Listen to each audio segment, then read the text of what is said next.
عام آدمی کو پڑھا لکھا ہو یا ان پڑھ، جب یہ کہا جائے کہ بھائی قرآن میں سے بولو نا، قرآن سے سچی کون سی کتاب ہے، تو وہ بیچارے کو سمجھ میں آ رہا بات تو صحیح ہے، قرآن سے سچی کون سی کتاب ہو سکتی۔ لیکن میرے عزیزو، نوجوانوں، اچھی طرح سمجھ لو کہ قرآن بھی اللہ نے اتارا، لیکن بیان قرآن بھی اللہ نے اتارا۔ بیان قرآن کا کیا مطلب؟ قرآن کی آیتوں کی تفسیر اللہ نے اتاری ہے۔ دیکھو قرآن کی یہ آیت پڑھو، انزلنا الیک الذکر لتبین للناس ما نزل الیہم۔ اے نبی، ہم نے آپ پر قرآن اتارا تاکہ آپ لوگوں کو سمجھائیں کہ کیا اتارا۔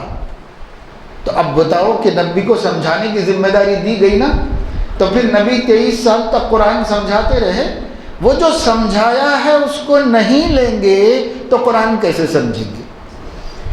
ہم سمجھیں، ورنہ اللہ یہ فرماتا انزلنا الیک الذکر، ہم نے آپ پر قرآن اتارا تاکہ آپ لوگوں کو دے دیں اور لوگ خود سمجھ لیں۔ ایسا ہے کہیں قرآن میں؟ ایسا کہیں بھی نہیں۔ ہم نے آپ پر قرآن اتارا، آپ قرآن لوگوں کو دے دیجئے، لوگ خود سمجھ جائیں گے، یہ نہیں کہا، بلکہ یہ کہا ہم نے آپ پر قرآن اتارا تاکہ آپ سمجھائیں کہ ہم نے کیا اتارا۔ تو معلوم ہوا کہ قرآن کی ایک ایک آیت کو، ایک ایک لفظ کو نبی سے سمجھنا پڑتا ہے۔ اگر نبی نہ سمجھائیں تو ہماری عقلیں اس کو سمجھ نہیں سکتی۔ جب قرآن اتر رہا تھا تو جو لوگ مسلمان تھے ان کی زبان میں اتر رہا تھا، مدینے والوں کی عربی میں اتر رہا تھا قرآن، مکے والوں کی عربی میں اتر رہا تھا، حجازی عربی میں اتر رہا تھا۔ تو وہ لوگ بھی نہیں سمجھتے تھے بہت سی باتیں، کوئی واقعہ ہے تو سمجھ جاتے تھے، اگر اس کے اندر کوئی نصیحت کی گئی تو سمجھ جاتے تھے، توحید کی دعوت دی گئی تو سمجھ جاتے تھے، ان کی لینگویج میں تھا، مادری زبان میں تھا تو سمجھ جاتے تھے۔ لیکن بہت سے احکام، بہت سی باتیں، اللہ کی صفات، اللہ کی ذات، عقیدوں کے بارے میں جب نازل ہوتا تو صحابہ کو بھی نہیں سمجھ میں آتا تھا، نبی صلی اللہ علیہ وسلم سمجھاتے تو سمجھ میں آتا تھا۔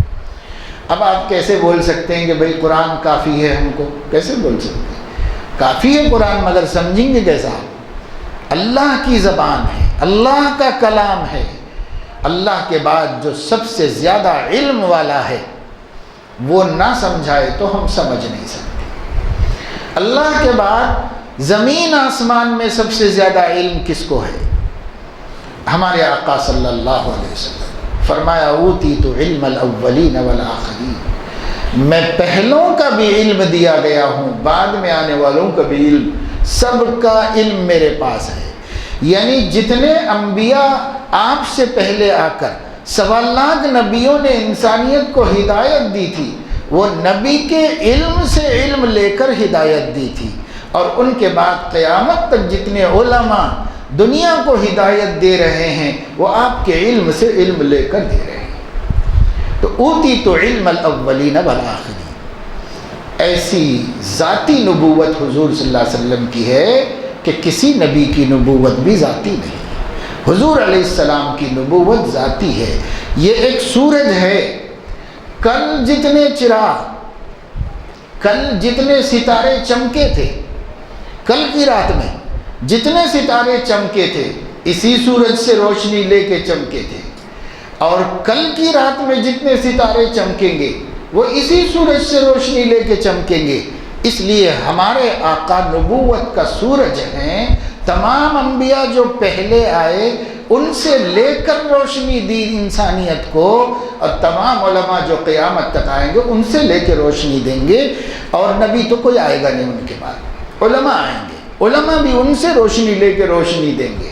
یہ جو روشنی علماء دے رہے ہیں کہ دیکھو یہ ہم فوکس کر رہے ہیں تو اس میں دیکھو روشنی میں ہدایت پہ کون ہے، گمراہی پہ کون ہے، تو علماء قرآن حدیث کی روشنی سے بتا رہے ہیں، قرآن حدیث کی روشنی سے۔ آپ ہی کے سورج میں روشنی ہے، نہ چاند میں ہے نہ ستاروں میں۔ ستارے چمکتے ہیں سورج کی روشنی سے، چاند چمکتا ہے سورج کی روشنی سے۔ تو اگلے بھی پچھلے بھی سب کا علم ایک ہی جگہ پر ہے، اور وہ ہے ہمارے آقا کا سینہ مبارک جس میں اولین و آخرین کا علم جمع ہے۔ تو حضور اکرم صلی اللہ تعالی علیہ وسلم وہی ہیں اللہ کے بعد علم والے۔ تو وہ بتائیں گے نا کہ اللہ نے کیا فرمایا ہے، ذالک الکتاب لا ریب فیہ، تو کیا مطلب ہے؟ الحمدللہ رب العالمین، تو رب العالمین کا کیا مطلب ہے؟ ہم سمجھیں گے تو بھٹک جائیں گے، اور نبی سمجھائیں گے تو سیدھا رستہ ملے گا، کیونکہ نبی قرآن سمجھانے کے لیے بھیجے گئے تھے۔ اب ایک بہت بڑے عالم امام بزرگ گزرے ہیں جن کو عام طور سے ہم ہندوستانی مسلمان فالو کرتے ہیں، حضرت امام اعظم ابو حنیفہ رحمہ اللہ۔ ان کے تعلیمات میں ایک بات یہ ہے، اور دھیان میں بٹھا لینے کی، اور وہی سارے ہی علماء کی بات ہے لیکن انہوں نے کہی مختصر انداز میں، اور پوری امت یہی کہتی ہے۔ وہ یہ فرماتے ہیں لولا السنت لما فہم احد منا القرآن، اگر حدیثیں نہ ہوتی تو ایک بندہ بھی قرآن کو نہیں سمجھ سکتا تھا۔ قرآن کو سمجھنے کے لیے ہم حدیث کے اتنے محتاج ہیں۔ اب ایک گروہ کھڑا ہوتا ہے اور وہ یہ بولتا ہے کہ صاحب ہم کو حدیث کچھ بھی نہ کو، ہم کو کسی بندے کی بات نہیں چاہیے، ہم کو صرف اللہ کی بات چاہیے، اور وہ اللہ کی بات صرف قرآن ہے۔ تو دونوں دعووں میں جھوٹا ہے۔ مسلمان ہے اور وہ یہ کہتا ہے کہ ہم کو صرف اللہ کی بات ہے تو کافر ہو گیا، مسلمان باقی نہیں۔ اور اگر وہ یہ کہتا ہے جو اللہ نے اتارا ہے وہ صرف قرآن ہے، تو یہ بھی جھوٹ ہے، یہ بھی کفر ہے، یہ بھی بے ایمانی ہے۔ ایمان یہ ہے کہ مانو جو کچھ اللہ نے اتارا ہے، جو کچھ اللہ نے اتارا ہے اس میں قرآن بھی ہے، حدیث بھی ہے، وہ بھی اللہ کی اتاری ہوئی ہے، وہ بھی اللہ کی اتاری ہوئی ہے۔ یہ بات کہاں سے معلوم ہوئی؟ تو خود قرآن ہی سے معلوم ہوئی، قرآن ہی کہہ رہی ہے یہ بات، کہہ رہا ہے یہ بات، تو یہ بات قرآن ہی سے معلوم ہوئی۔ اب اگر کوئی اس بات کو نہیں مانتا تو وہ قرآن کو بھی نہیں مانتا، تو اپنے کو اہل قرآن بولنے کا کیا حق ہوا بھائی؟ تو نہ تم اہل قرآن ہو، نہ تم اہل حدیث ہو، نہ تم اہل سنت والجماعت ہو، تم منکر ہو حدیث کے اور منکر ہو قرآن کے۔ جب دونوں کے منکر ہے یا قرآن کی کچھ آیتوں کے منکر ہیں تو یہ عقیدہ ہمارے سب بچے ذہن میں رکھ لیں، ایک آیت کا انکار، ایک لفظ کا انکار بھی کفر ہے۔ اور میں نے ابھی آپ کے سامنے کم سے کم 7-8 آیتیں قرآن کی پڑھی جس سے نبی کی اطاعت کا حکم مل رہا ہے، اور سینکڑوں آیتیں ہیں۔ جب یہ نہیں مانتے تو یہ قرآن کی اتنی آیتوں کو جھٹلا کر اہل قرآن کیسے ہو گئے؟ تو یہ منکر قرآن، منکر حدیث، اور جو قرآن اور حدیث کا منکر ہے وہ پکا کافر، اسلام سے اس کا کوئی تعلق نہیں، اور وہ مسلمان ہو ہی نہیں سکتا۔ اسی لیے آقا نے فرمایا نہ رشتہ رکھو نہ ان کے ساتھ کھاؤ پیو ہنسو بولو، یہ بھی درست نہیں۔ کیسے ان کے ساتھ ہنسو گے جب وہ نبی کا جی جلا رہے ہیں؟ تو تم کیسے ہنسو گے ان کے ساتھ؟ اس لیے ان کے ساتھ ہمارا کوئی رشتہ نہیں ہو سکتا۔ یہ ہے اہل قرآن۔ جمال الوجود بذكر الإله وتصفو الحياة